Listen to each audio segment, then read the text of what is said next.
Right, Roger, you're first, so.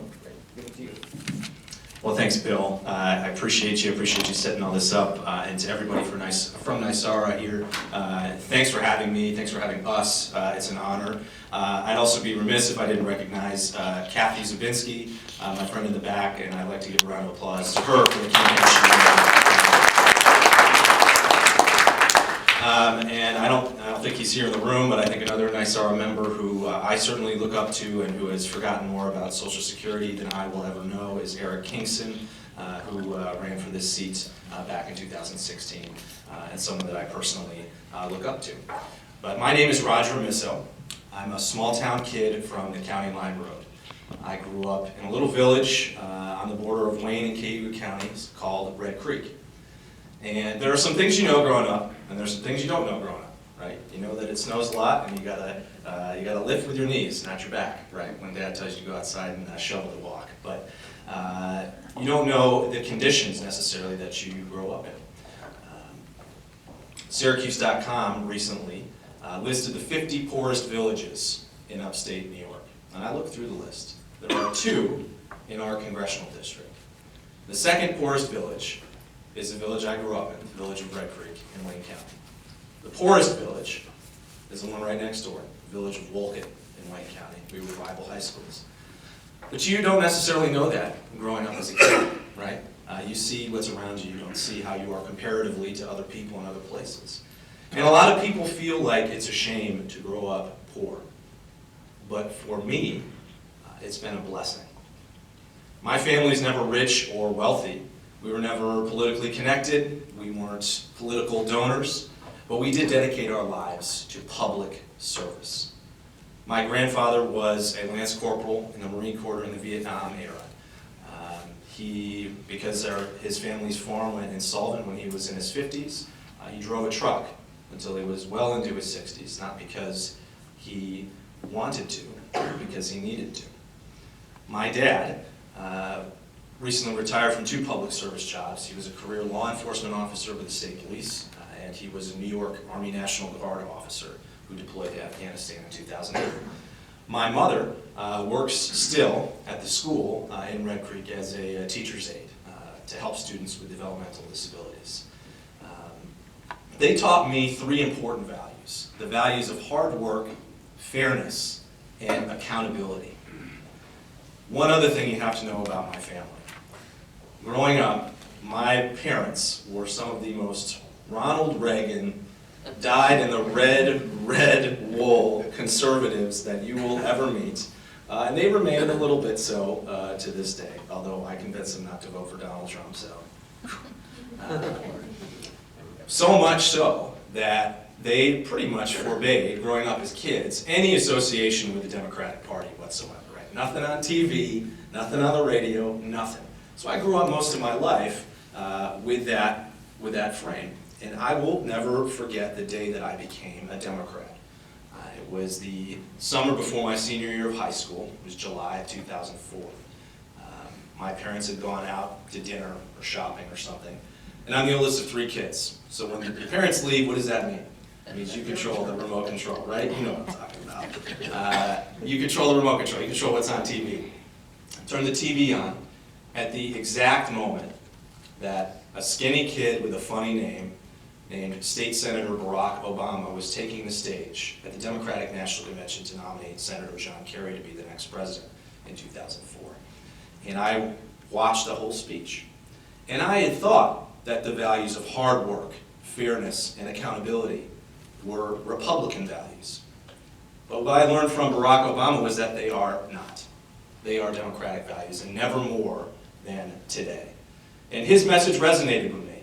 That concept that I am my brother's keeper, and I am my sister's keeper. Because I didn't grow up a Democrat, I had to learn Democratic values.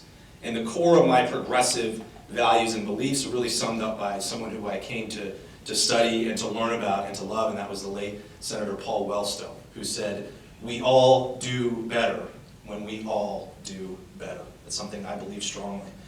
And so I took those progressive values with me. And it was through the grace of a great rural public school education that I was able to earn the opportunity to go to the United States Naval Academy and graduate. The Navy sent me to flight school. I learned how to fly, served as a naval flight officer, flying off the deck of aircraft carriers, more than 60 combat missions over Afghanistan, Iraq, Syria, serving on the ground in Qatar at the Combined Air Operations Center. I served for 4 years as a victim advocate for survivors of sexual assault in the military. And that's something that is very important and special for me, and always will be. The Navy gave me an incredible overview of what it means to lead in government. I served in the Pentagon as a chief speechwriter for the first African-American woman in our country's history to earn the rank of 4-star, Admiral Michelle Howard. I served in the intelligence community as a deputy military director for an intelligence unit, also working on cybersecurity to keep us and our families safe from things like foreign election interference. And my last job in active duty, which I finished earlier this year, was in Congress. I served as a defense assistant on Capitol Hill for a member of Congress from Texas, who was on the House Appropriations Committee. And I am proud to be here today to bring all of that experience gained over the last 2 decades here to represent you in Congress and to send John Katko packing. But the thing you got to know about me that's most important is I have 2 very special reasons for running for Congress. One is 2 years old, and one is 4 months old. They're my 2 kids. And I never want them to feel the feeling that I felt growing up in Red Creek, which was this. Never saw the congressman, never saw our state representatives. Government was not a thing for us. It was not something that we were written into, not something we were invited to participate in. It was something that happened to us. And for a while I thought that that was something that was unique to rural little old Red Creek.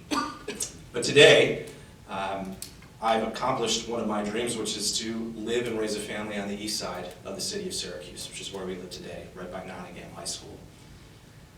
And I've been active on the ground here knocking doors for things like the ID1 replacement project, for the community grid, organizing veterans through a group I started called Veterans Organize Central New York.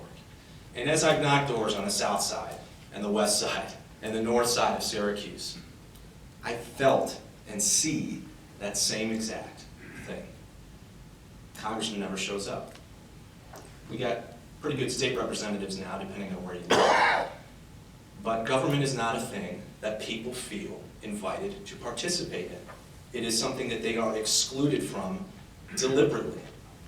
And that is what this campaign is about. This campaign is about deliberately rewriting the narrative of government, to rewrite young people, rural people, poor people, people of color, people living with disabilities, people, working class people, union people, back into the narrative of government again. We cannot keep doing the same things and expecting a different result on the other side. And so you're going to hear me talk about a lot of things, the things that we stand for and that we believe in. It is not enough for us just to be against something. It is not enough for us to be against John Katko or against Donald Trump. We have to show what we're for. We have to show that we are Democrats and we are for progress. And so you're going to hear me talk a lot about building an economy our kids can grow up in. Talking about a region where we can live and work and age and retire in place with pride. You're going to hear me talk about a healthcare system that keeps us healthy and doesn't force us into bankruptcy or poverty or fear or confusion.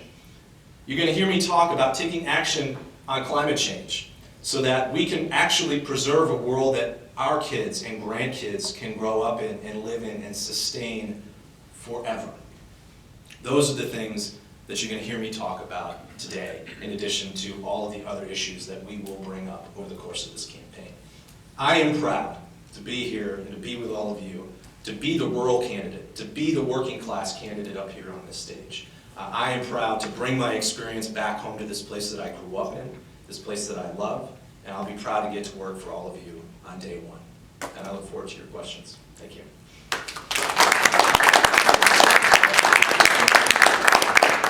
Thank you very much, Roger.